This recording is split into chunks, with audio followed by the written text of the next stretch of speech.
si la reforma constitucional hubiera sido la única reforma que se hubiera introducido en el Congreso, quizás hubiéramos tenido protesta de parte de la oposición, así como hubo por la reforma fiscal.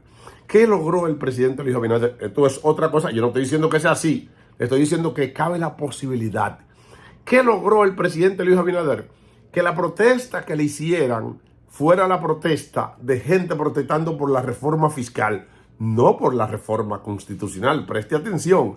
Inmediatamente él agarra y dice, no, yo escucho al pueblo. He escuchado a cada uno de la gente en las redes sociales y hemos decidido retirar la reforma fiscal. Pero ¿qué pasa? Que la reforma constitucional ya está dentro.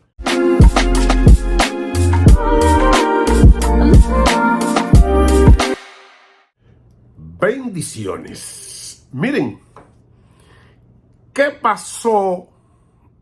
Presten atención, ¿qué pasó que Luis Abinader echó para atrás? Evidentemente que hay que analizar el perfil psicológico del presidente.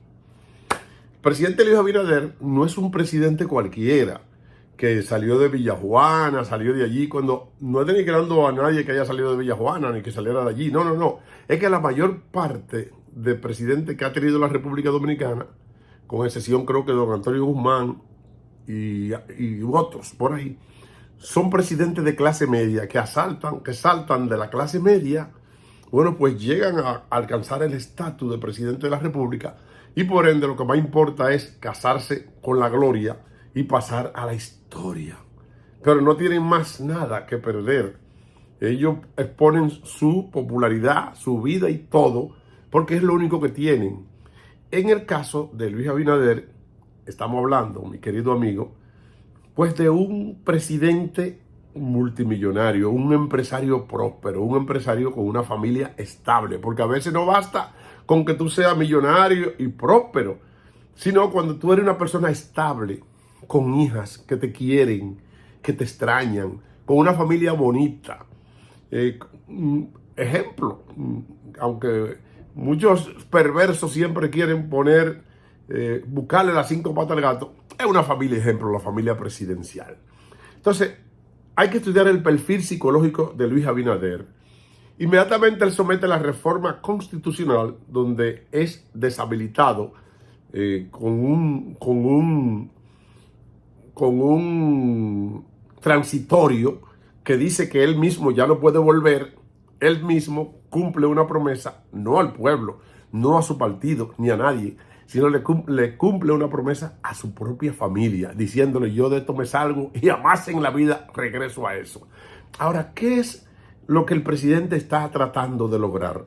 2 cosas. La primera es salir de ahí sin que sea llamado a la justicia, de que no, que usted y sus funcionarios hicieron esto y lo otro. El hombre tiene que procurar entregarle a alguien que le garantice su tranquilidad. Esa es una. Otra es que yo creo que él ya pasó a la historia con el hecho de ser un presidente que de manera voluntaria haya decidido no ir a una repostulación. Esto hay que decirlo. La historia se encargará de juzgar al presidente Luis como un hombre desprendido, que nunca intentó una reelección presidencial, que no ha sucedido con ninguno.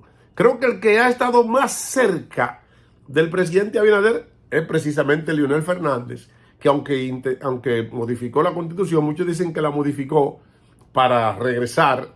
Bueno, pues tampoco hizo una reforma para continuar en el poder. Cuando tenía que entregar, le entregó a su peor enemigo, que fue a Danilo Medina. Pero independientemente de todo, Luis ha sido el presidente más desprendido de todo. El único presidente que no le interesó continuar. Y ya esto lo coloca en una parte de la historia. Ahora, ¿cuál es la otra parte de la historia en el que Luis quiere completar ya su legado, como pasar a la historia como el mejor presidente? Bueno, dejar un país estable económicamente. Muchos le vendieron que con una reforma fiscal iba a haber estabilidad económica. El déficit cuasi fiscal, bueno, pues iba a nivelar, y él hizo una reforma dura. Otra posibilidad es que esta reforma constitucional no fuera más que un desvío, un despite, esta reforma fiscal, perdón, no sea más que un despite para que la reforma constitucional pasara sin que nadie se percatara. Si la reforma constitucional hubiera sido la única reforma que se hubiera introducido en el Congreso, quizás hubiéramos tenido protesta de parte de la oposición, así como hubo por la reforma fiscal. ¿Qué logró el presidente Luis Abinader? Esto es otra cosa, yo no estoy diciendo que sea así, estoy diciendo que cabe la posibilidad. ¿Qué logró el presidente Luis Abinader? Que la protesta que le hicieran fuera la protesta de gente protestando por la reforma fiscal, no por la reforma constitucional. Preste atención. Inmediatamente él agarra y dice, no, yo escucho al pueblo. He escuchado a cada uno de la gente en las redes sociales y hemos decidido retirar la reforma fiscal. Pero ¿qué pasa? Que la reforma constitucional ya está dentro. Y entonces, ¿qué es lo que tienen que hacer los que están frente al Congreso Nacional protestando y todo lo que querían protestar y todo lo que estaban haciéndole cleaning a la soya? Que hay muchos ricos que no querían sonar su propia olla, sino que mandaban a buscar olla a Guachupita para ellos darle a la olla. Bueno, logró desinflar la protesta. Ahora mismo no hay motivo para protestar. El hombre retiró ¿qué? Retiró el proyecto que tenía a todo el mundo en para.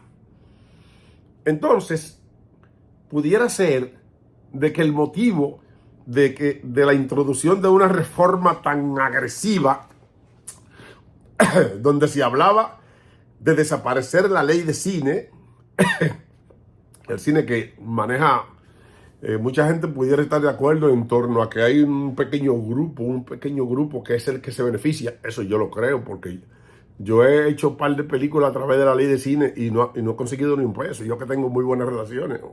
Porque la cosa no consiste, el gobierno no te lo da, el dinero no te lo da el Estado, sino que te lo dan los empresarios, te los debían. Es un dinero que debían para no pagarlo de impuestos. Entonces tú tienes que tener un vínculo con el empresariado. Y eso solamente lo tiene un grupito.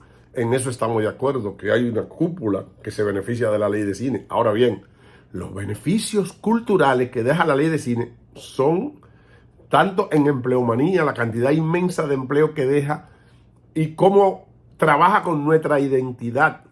La República Dominicana, esto es una parte que estoy haciendo para que entendamos, la República Dominicana es el país que está más ávido de identidad en este momento. En otro video les voy a explicar lo que es la identidad. La República Dominicana es uno de los países con menos identidad de América Latina. Incluso Haití tiene más identidad que nosotros. Un haitiano es más conocido en el mundo entero que un dominicano. Entonces, ¿qué es lo que nosotros tenemos que trabajar en este momento que estamos siendo invadidos pacíficamente por unos nacionales que no tienen nación hasta hoy? O sea, yo no te digo que mañana no tengan nación, ni te digo que, bueno, hoy ellos no tienen nación y están echando para este lado. Entonces, un pueblo con identidad que asalte una nación, bueno, pues la identidad de nosotros va a estar en juego. Y también otra cosa que es posible es que nuestra nación se convierta en una nación de inmigrantes, que haya producto de la crisis que viene en el mundo entero y por ende en América Latina. Porque se prevé que con todo lo que va a pasar en Norteamérica con las elecciones, muchos están previendo una crisis de manera inimaginable, aparte de otras cosas que vienen que después se lo voy a explicar. Necesitamos identidad y la ley de cine nos da identidad. O sea, colocar 30 películas en el mercado internacional, ya sea a través de los streaming. Por ejemplo, la película mía, porque hay unas cosas, hay una inmensa cantidad de películas que, producto de que existe una ley de cine, se hacen sin la ley de cine. Eso es otra cosa. La película mía la han visto casi 4 millones de gente a través de YouTube. ¿Cuántas nacionalidades? Sanky Panky la conoce todo Latinoamérica. Y eso es nuestra identidad. Por eso es que en los últimos tiempos el país que ha creado mayor identidad son los colombianos, con sus narcosnovelas y eso. Y todo el mundo conoce un colombiano donde va. La identidad de nosotros está vacía, por eso nosotros necesitamos cosas. Entonces, este proyecto de reforma constitucional daba duro, tan duro, que yo pienso que se hizo para retirarse, no se hizo para dejarse. Por ejemplo, el IPI a las viviendas era una locura. ¿Por qué? Porque aquí hay mucha gente que tiene casa, pero no tiene dinero con qué comer en esa casa. Y hay alguien que dijo que el Estado se iba a jaltar de casa, porque iban a quitar mucha casa, porque aquí había mucha gente con propiedades porque no tenían con qué comer. Entonces, el IPI no encaja aquí. Además, habían otras leyes que fueron copiadas de España, un país que cuando tú te retiras te da todas las facilidades, te dan un seguro médico, seguro de salud, donde te garantiza de todo. Aquí, si tú te enfermas y eres pobre y no tienes un seguro, si coges palmo con su pollo, te fuiste. Porque aquí no hay el Estado dominicano, no porque sea Luis Abinader, no porque sea Leonel, no. Estamos claros que este Estado no garantiza nada a nadie. Entonces, ¿cómo tú le vas a cargar de impuestos a un Estado que no garantiza nada? Entonces, por eso fue que el pueblo se puso así.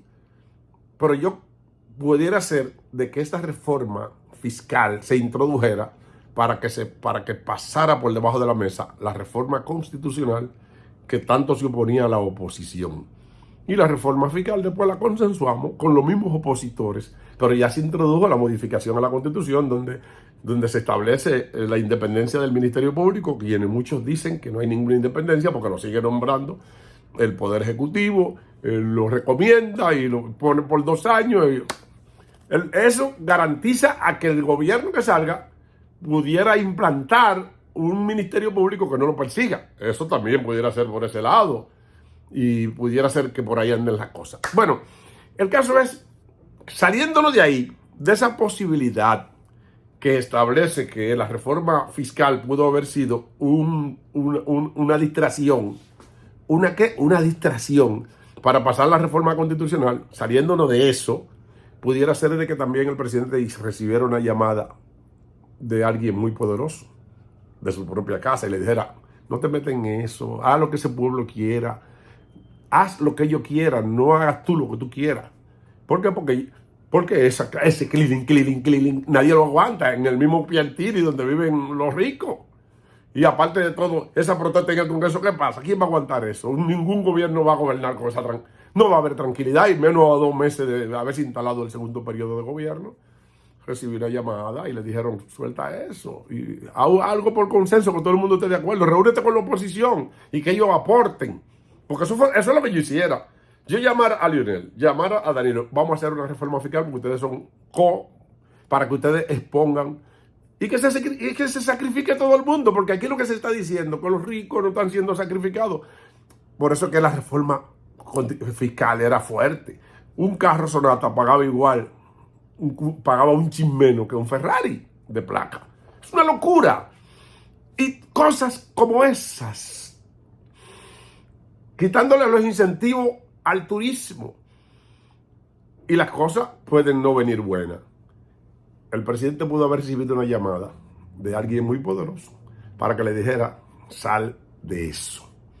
Para concluir con todo, pudiera ser de que el presidente apelara a algo espiritual y consultara a un sector que mientras se hacían las vistas públicas en el Congreso, el presidente le tumbó, fíjense si había una intención para despitar y como para decir, no hay intención de retirarla, le retiró a la comunidad evangélica, le retiró el pago de impuestos.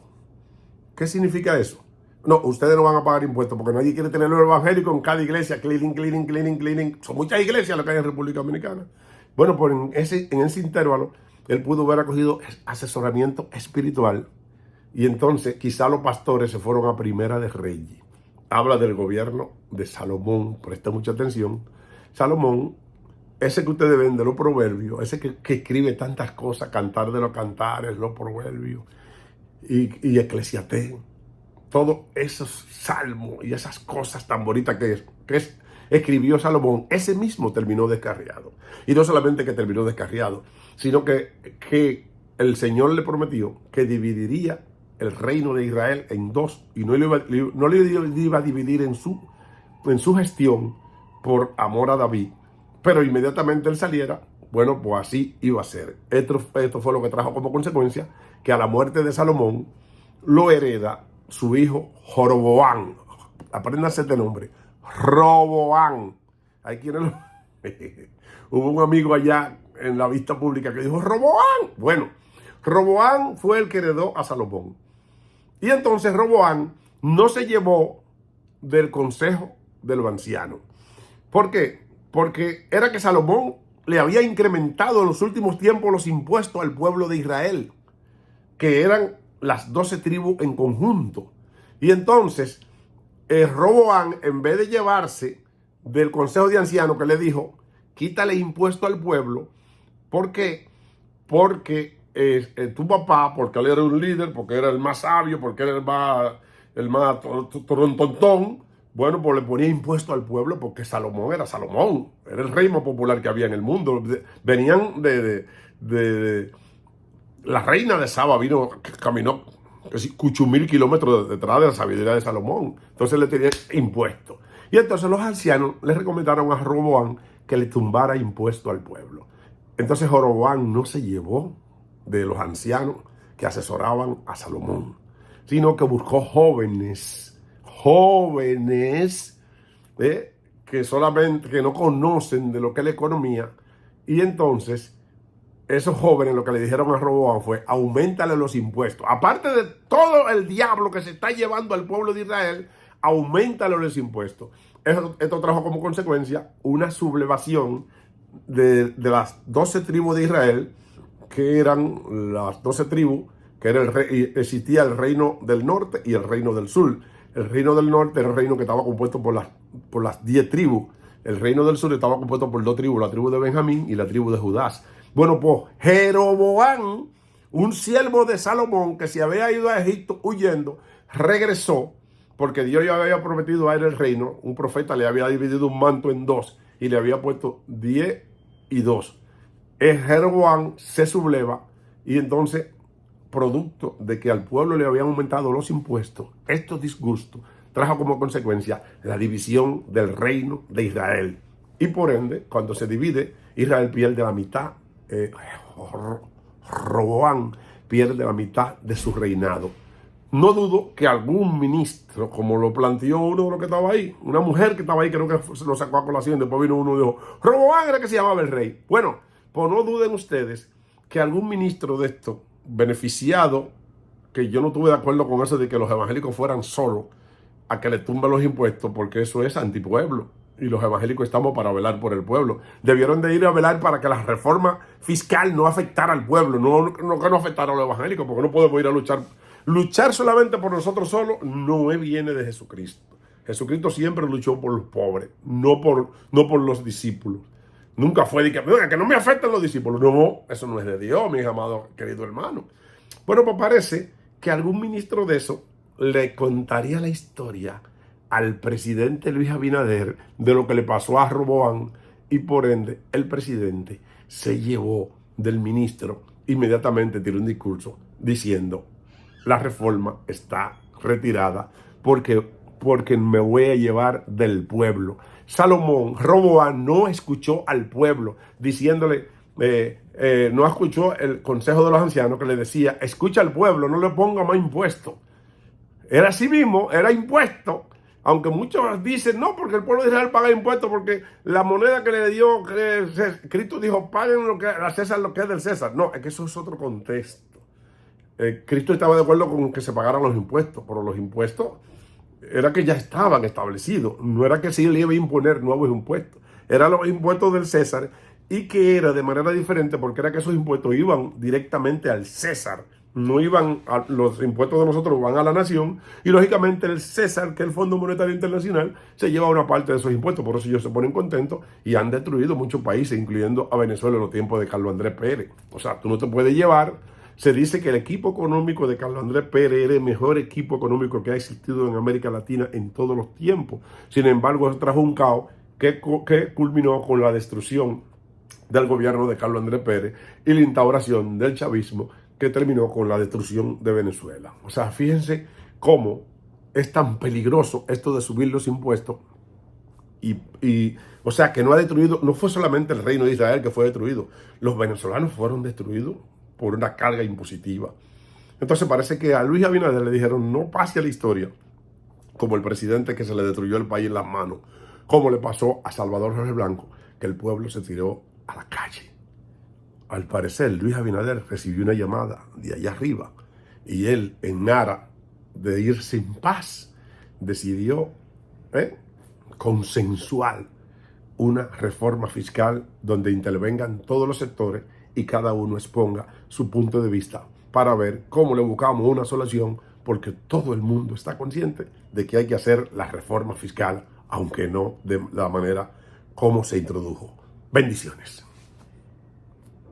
Reiteramos nuestro compromiso con la niñez dominicana y en este caso hoy a propósito del Día Internacional de la Niña, reiteramos este compromiso de todos y de todas por el desarrollo sostenible, pero también por la preservación de los derechos de estas niñas y para enfrentar los desafíos que nos ayudan a crecer juntos y a proteger todo lo que es su desarrollo integral.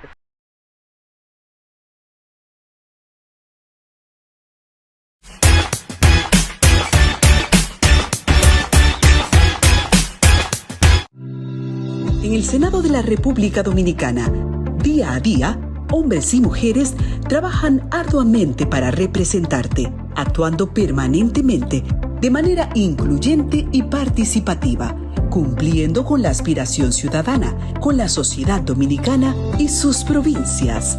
Un nuevo Senado está a la vista de todas y todos, legislando, fiscalizando, representando. Senado de la República Dominicana, participativo, inclusivo, transparente.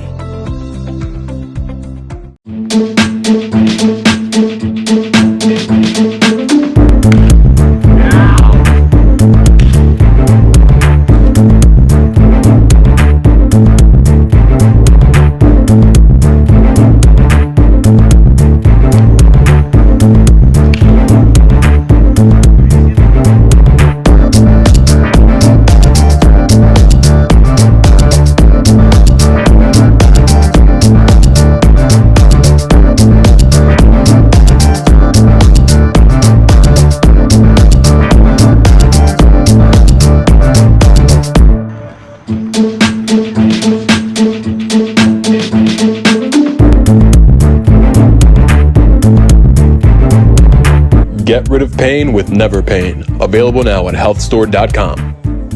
Estamos aquí en el restaurante Don Julio, un ambiente distinguido para personas distinguidas. Si usted viene a Nueva York y viene ¿a dónde?